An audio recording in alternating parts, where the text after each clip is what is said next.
Hello everyone. ఈరోజు మనము ఓ captain my captain అనే పోయంని డిస్కస్ చేయబోతున్నాము. దీన్ని రచించిన వాళ్ళు వాల్ట్ విట్మన్. ఇది డిగ్రీ థర్డ్ సెమ్ ఇంగ్లీష్కి ప్రిస్క్రైబ్ చేయబడింది. This poem is an elegy. Elegy అంటే ఒక విచారకరమైన లేకపోతే బాధాకరమైన పోయంని ఎలిజీ అంటారు. So this is written by Walt Whitman in 1865. ఇది ఏ సందర్భంలో రాశాడంటే అమెరికా దేశం యొక్క 16వ ప్రెసిడెంట్ అబ్రహం లింకన్ని హత్య చేసిన సమయంలో వాల్ట్ విట్మన్ రాశాడనమాట ఈ పోయంని. సో దీనికి ఒక బ్యాక్గ్రౌండ్ ఉంది. ముందు పోయం మనం డిస్కస్ చేసే ముందు దీనికి ఒక బ్యాక్గ్రౌండ్ గురించి కనుక్కుందాం. అదేంటంటే సివిల్ వార్. మీలో చాలా మందికి సివిల్ వార్ అంటే తెలిసే ఉంటుంది. ఇప్పుడున్నట్టుగా అమెరికా దేశంలో అప్పుడు 50 రాష్ట్రాలు ఉండేవి కాదు.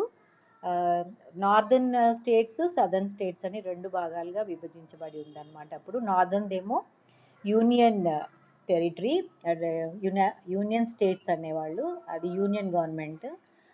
సదర్న్ దక్షిణ భాగంలో ఉన్నదేమో కాన్ఫెడరేట్ స్టేట్స్, అంటే కాన్ఫెడరసీ అని అనేవాళ్ళు అనమాట. అంటే వీళ్ళకి చాలా విభేదాలు ఉండేవి. ఈ పైన నార్దర్న్ స్టేట్స్ అన్నీ కూడా ఇండస్ట్రియల్ రివల్యూషన్, అంటే అప్పుడు బాగా పారిశ్రామికంగా అభివృద్ధి చెందుతోంది. ఈ దక్షిణ రాష్ట్రాలు మాత్రం అగ్రికల్చర్, వ్యవసాయం మీద ఆధారపడి ఉన్నాయి. ఎందుకంటే ఇక్కడంతా సారవంతమైన నేల ఉండేది, పంటలు బాగా పండేవన్నమాట. సో ఇక్కడంతా పారిశ్రామికంగా డెవలప్ చెందారు. వీళ్ళేమో అగ్రికల్చర్ చేసేవాళ్ళు అనమాట. ఎక్కువగా మెక్సికన్స్ ఉండేవాళ్ళు ఇక్కడ. సో వీళ్ళకు విభేదాలు ఎందుకు వచ్చాయంటే మిజరీ ఆఫ్ స్లేవ్ ట్రేడింగ్, అంటే బానిసలను వీళ్ళు బాగా దిగుమతి చేసుకునే వాళ్ళు అనమాట అమెరికా దేశస్తులు. అక్కడ విభేదాలు వచ్చాయి. ఎలా అంటే నార్దర్న్ స్టేట్స్ వాళ్ళకి ఇష్టం లేదు బానిసత్వము, సదర్న్ స్టేట్స్ అంటే అగ్రికల్చర్ చేసుకునే వాళ్ళకి అవసరం అన్నమాట అక్కడ పనులన్నీ చేయడానికి.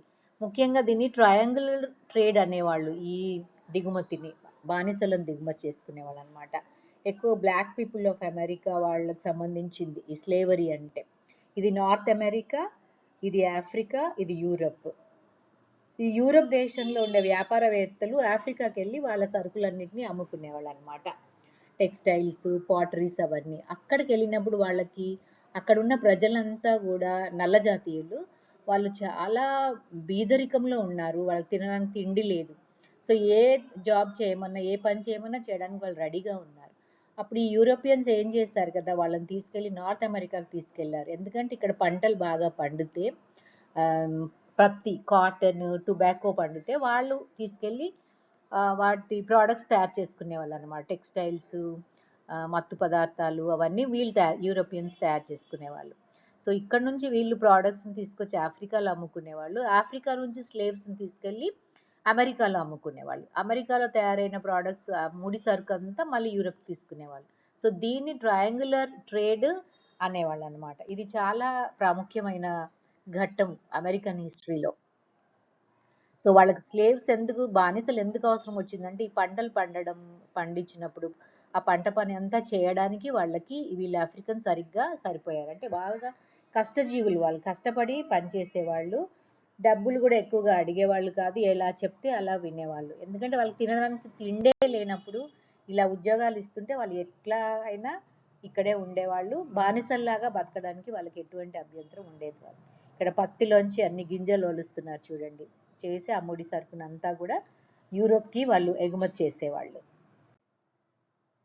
సో కానీ ఆ స్లేవ్స్ని దిగుమతి చేయడం మాత్రం చాలా హీనమైన పరిస్థితుల్లో, చాలా బాధాకరమైన పరిస్థితులు ఉండేవన్నమాట. ఇదంతా షిప్పులో బానిసలను ఇలా తరలించేవాళ్ళు చూడండి. ఆ చిన్న జాగాలో వేల మంది బానిసలను కుక్కేవాళ్ళు అనమాట.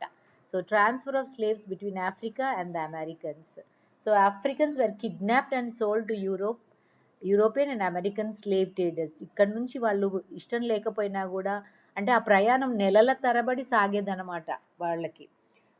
సముద్రం యానం చేసేవాళ్ళు కదా, ఆ నెలల తరబడి ప్రయాణంలో ఇలాంటి పరిస్థితుల్లో చాలా మందికి ఇష్టం ఉండేది కాదు, కానీ గత్యంతరం లేక వాళ్ళు బానిసల్లాగా వెళ్ళేవాళ్ళు అనమాట.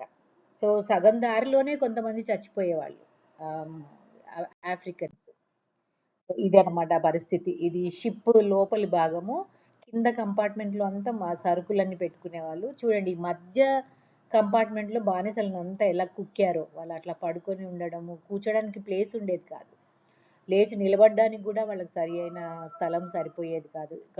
రోజులో ఒక 15 నిమిషాలు అరగంట అలా కొంచెం కూర్చోడానికి కలగడానికి ఉండేది. అలా నెలల తరబడి సముద్రయానం చేసేవాళ్ళు. ఈ పైన కంపార్ట్మెంట్లో అంతా యూరోపియన్స్ ఉండేవాళ్ళు. కొంతమంది బానిసలను వాళ్ళు పని చేసుకోవడానికి ఆ పై కంపార్ట్మెంట్లకు పిలిచేవాళ్ళు అనమాట. చూడండి, ఇదంతా గుంపులు గుంపులుగా బానిసలని వాళ్ళు దిగుమతి చేసుకునేవాళ్ళు. ఇది ఒకవేళ వాళ్ళు కనుక పారిపోవడానికి ప్రయత్నిస్తే ఇలా గొలుసులతో వాళ్ళని కట్టేసేవాళ్ళు. ఈ రింగ్స్ మెడకి కాళ్ళకి వేసేవాళ్ళు, చాలా బరువైన రింగ్స్ అన్నమాట ఇవి. ఇవి వేసేవాళ్ళు. ఈ బరువు తట్టుకోవడమే కష్టంగా ఉండేది, ఇంకా అడుగు తీసి అడుగు కూడా వాళ్ళకి వేయడానికి వచ్చేది కాదు. ఎవరైనా పొరపాటున పారిపోదామనిపిస్తే పని చేయకపోయినా కూడా ఇలాంటి పనిష్మెంట్ ఉండేదని. చూసారా వీపంతా ఎలా కందిపోయిందో, అలా మరకలైపోయి మొత్తం చర్మం అంతా ఇట్లా గడ్డగట్టుకుపోయినట్టుగా ఉండేది. ఇట్లా కొట్టేవాళ్ళు అనమాట బానిసలని బాగా. So thus the slave trade made the southern people rich and dependency on slavery became inevitable. So ఇలా స్లేవ్స్ని వాళ్ళు తెచ్చుకొని, బానిసలు తెచ్చుకొని పంటలన్నీ బాగా పండించుకొని వీళ్ళంతా ధనవంతులైపోయారు, ఈ సదర్న్ స్టేట్స్ అంతా. వెరాజ్ ఈ నార్దర్న్ స్టేట్స్ వాళ్ళంతా కూడా యూనియన్ గవర్నమెంట్ ఉండేది. ఇక్కడ వీళ్ళకి ఇష్టం ఉండేది కాదు, బానిసలు ఎందుకు అలా నల్ల జాతీయులు తెల్ల జాతీయులు అని భేదం చూపించొద్దు అని నార్దర్న్ స్టేట్స్ వాళ్ళు, ఉత్తర భాగంలో ఉండేవాళ్ళు, వాళ్ళు ఆలోచించేవాళ్ళు అనమాట. సో ఇలా సైనికులు కూడా ఉండి వీళ్ళు విభేదించి వేరైపోయారు. యూనియన్ గవర్నమెంట్ నుంచి సదర్న్ గవర్నమెంట్ వేరైపోయారు. అప్పుడు వీళ్ళని అణచడానికని అబ్రహం లింకన్ని ఎన్నుకున్న తర్వాత ప్రెసిడెంట్గా ఆయన సైనికులని నియమించాడనమాట.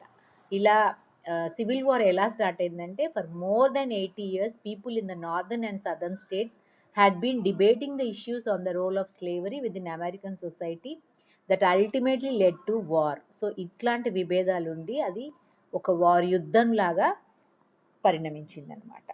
ఈ రెండు నార్దర్న్ స్టేట్స్ సదర్న్ స్టేట్స్ పోట్లాడుకోవడం వల్ల. ఎందుకంటే వీళ్ళు నార్దర్న్ వాళ్ళు ఏమంటున్నారు, స్లేవ్స్ని వదిలేసేయండి అని అనేవాళ్ళం. వీళ్ళు మేము వదలము, మాకు స్లేవ్స్ కావాలి, బానిసలు కావాలి అని వీళ్ళు. అలా యుద్ధం జరిగింది వాళ్ళకి. So the American Civil War was fought between the United States of America, the Confederate States of America. ఇది నార్త్, ఇది సౌత్ అన్నమాట. సో 1861లో అబ్రహం లింకన్ ప్రెసిడెంట్గా ఎన్నుకోబడ్డాడు.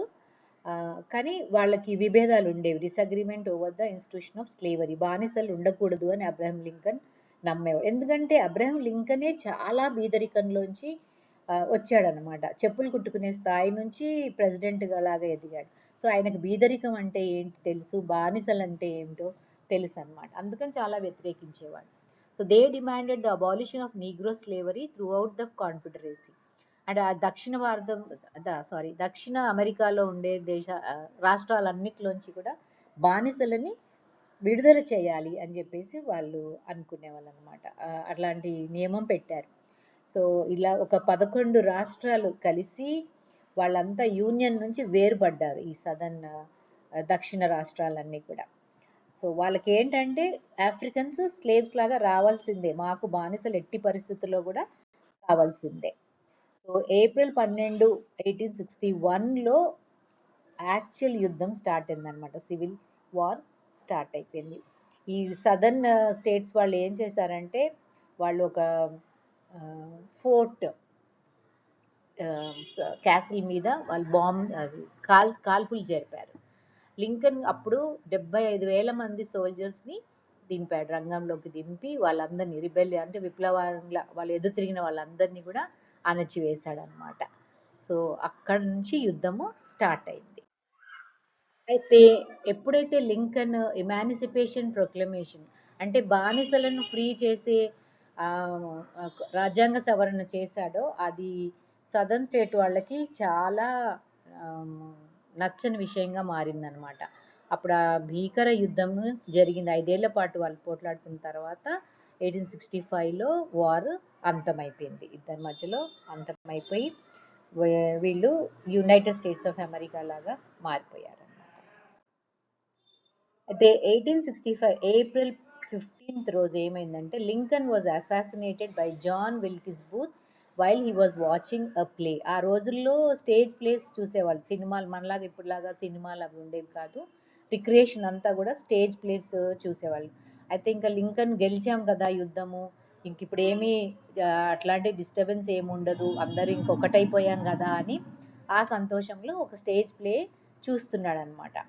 అప్పుడు ఇతను జాన్ విల్కిస్ బూత్, ఇతను ఈ సదర్న్ స్టేట్స్ కి సింపథైజర్ అనమాట. ఈయనకు చాలా మంటగా ఉంది అబ్రహం లింకన్ ని చూస్తే. స్లేవ్స్ ని ఎట్లా బానిసలు, మాకు చాలా అవసరం వాళ్ళు, వాళ్ళని ఎలా విడుదల చేస్తాడు అని చెప్పేసి ఇతను చాలా కోపం పెంచుకున్నాడు లింకన్ మీద. కోపం పెంచుకొని ఇతనే హత్య చేస్తాడు అనమాట. ఆ ప్లే చూస్తున్నప్పుడు వెనక నుండి వస్తాడు, వెనక నుండి వచ్చేసి అది కాలుస్తున్నాడు చూడండి, బుల్లెట్ కాలుస్తాడు, తలలో కాలుస్తాడు. వెంటనే చచ్చిపోతాడు అనమాట లింకన్.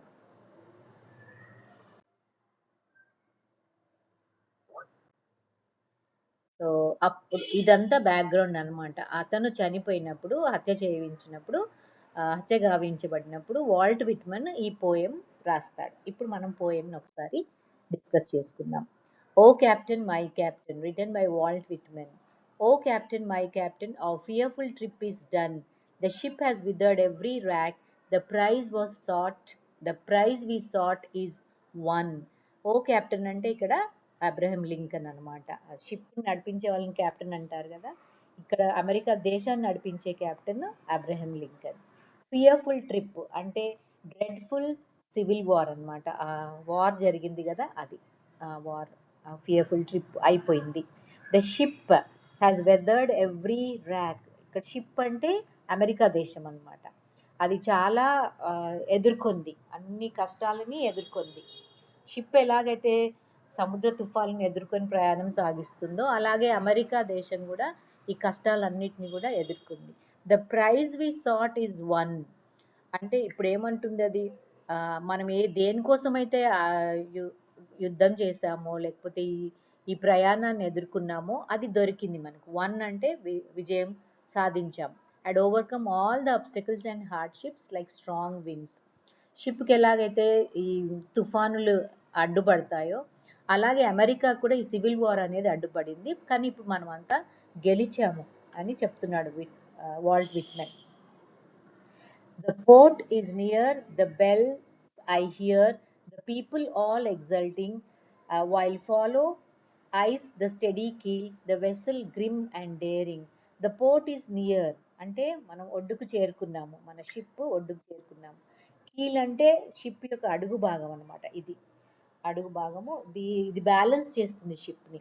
సో అలాగా ఇది చక్కగా ఒడ్డుకు చేరుకుంది. ప్రజలంతా కూడా చాలా ఎగ్జైటెడ్గా, ఉత్సాహంతో ఎదురు చూస్తున్నారు. అంటే అమెరికన్ ప్రెసిడెంట్గా అతను ఎన్నుకోబడంగానే వార్ ఎండ్ అయిపోయింది, చక్కగా అందరూ ఒకే కంట్రీగా మారిపోయారు అని ప్రజలంతా సంతోషపడుతున్న సమయంలో ఇది జరిగిందనమాట. హత్య గావింపబడ్డాడు. The vessel grim and daring. Ship ఎలా ఉందంటే చాలా సీరియస్గా, చాలా దిగులుతో, విచారంగా, అట్లానే బోల్డ్గా, ధైర్యాన్ని మాత్రం కోల్పోలేదు. అలాంటి షిప్ వస్తుందన్నమాట ఒడ్డుకి అని చెప్తున్నాడు.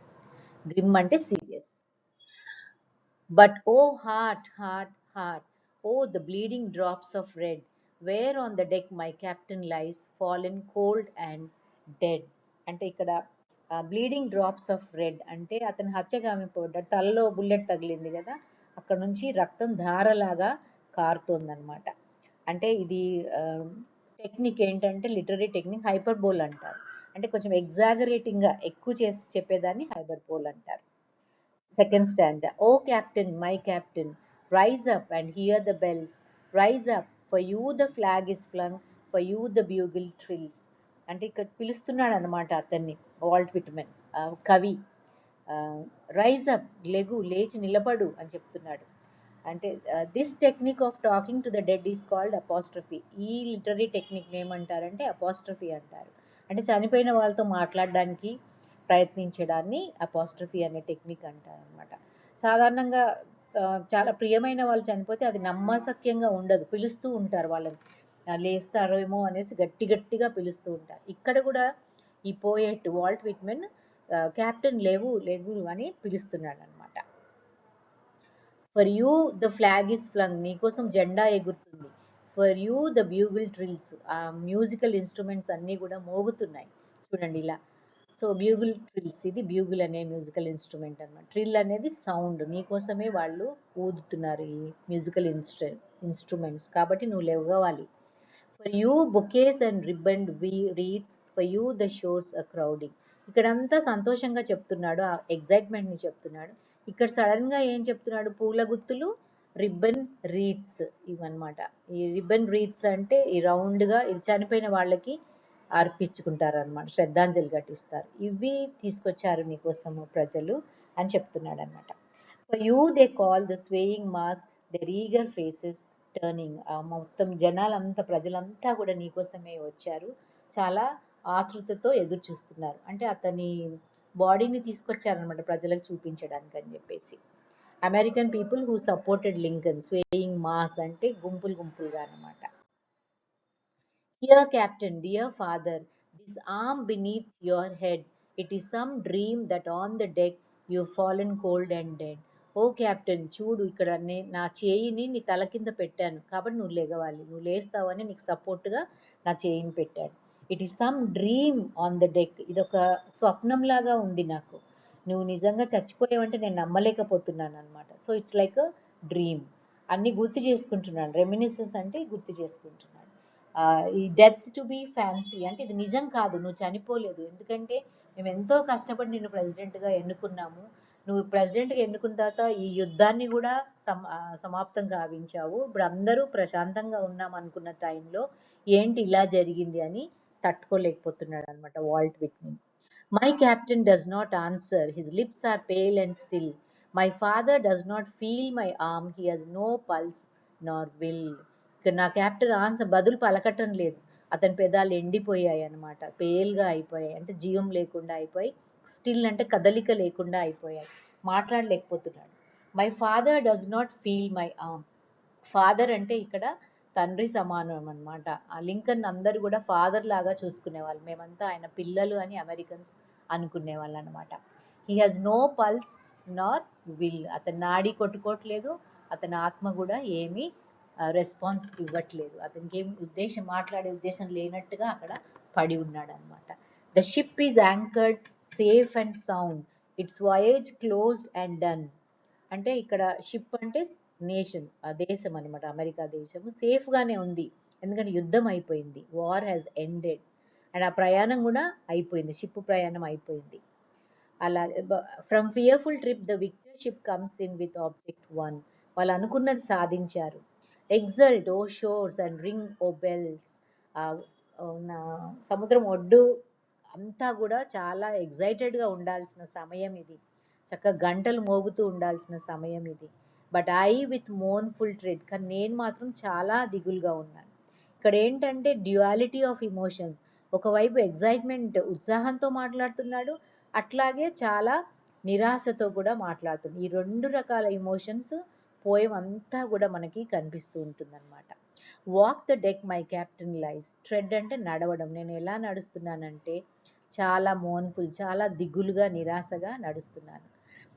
Walk the deck my captain lies, నా క్యాప్టెన్ ఎలా అక్కడ పడి ఉన్నాడు, ఎలా ఫాలెన్ కోల్డ్ అండ్ డెడ్ అంటే బాడీ అంతా కూడా చల్లగా అయిపోయింది, ఇట్స్ డెడ్ చనిపోయి ఉన్నాడు. So this is the poem students. Deck అంటే అతన్ని పడుకోబెట్టిన ప్రదేశం అనమాట, సిమెట్రీ ఆఫ్ లింకన్.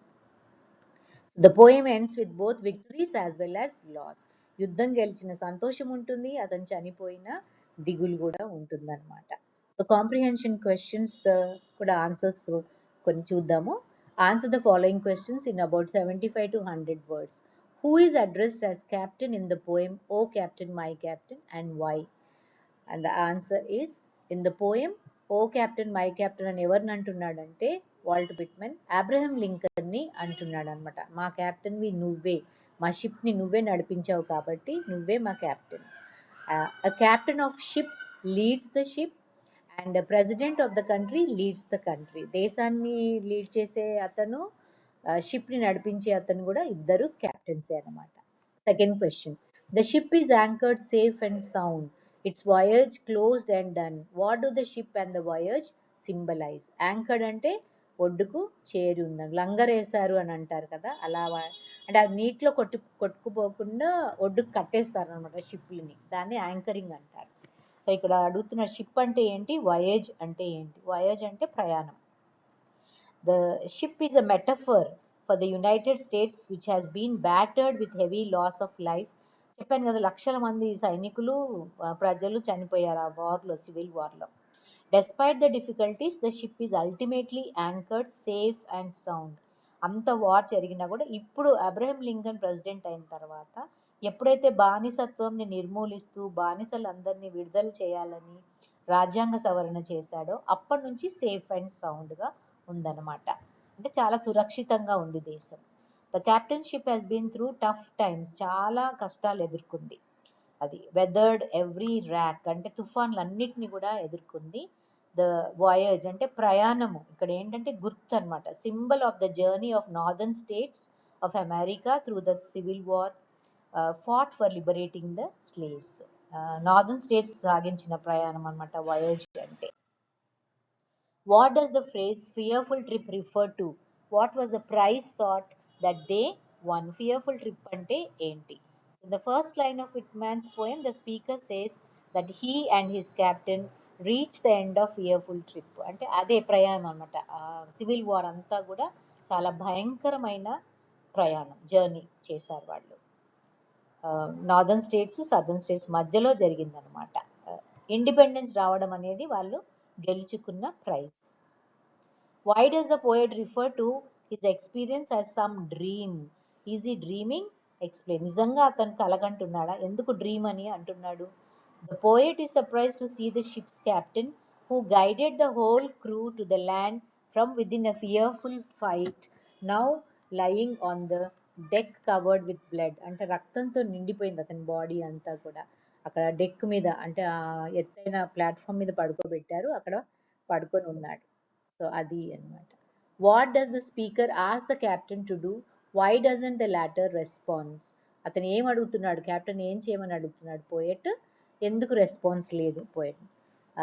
స్పీకర్ ఏం అడుగుతున్నాడంటే క్యాప్టెన్ టు రైజ్, లేచి నిలబడు అని చెప్తున్నాడు. ఆ బెల్స్ని విను, గంటలు మోగుతున్నాయి విను అని చెప్తున్నాడు, నీకోసమే మోగుతున్నాయి.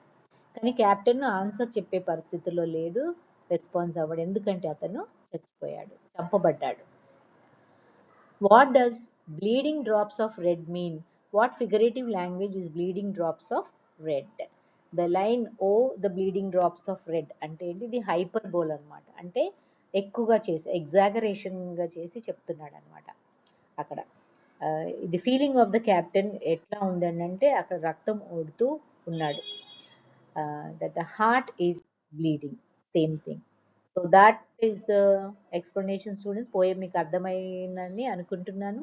ఎనీ క్వెరీస్, మీకు ఇంకా ఏమైనా డౌట్స్ కానీ క్వెరీస్ ఉంటే కామెంట్ సెక్షన్లో పెట్టండి, నేను తప్పకుండా మీకు ఆన్సర్ చెప్తాను. ఇంకా ఏదైనా మీకు అర్థం కానిది ఏదైనా ఉంటే do not hesitate to put it in the comment box.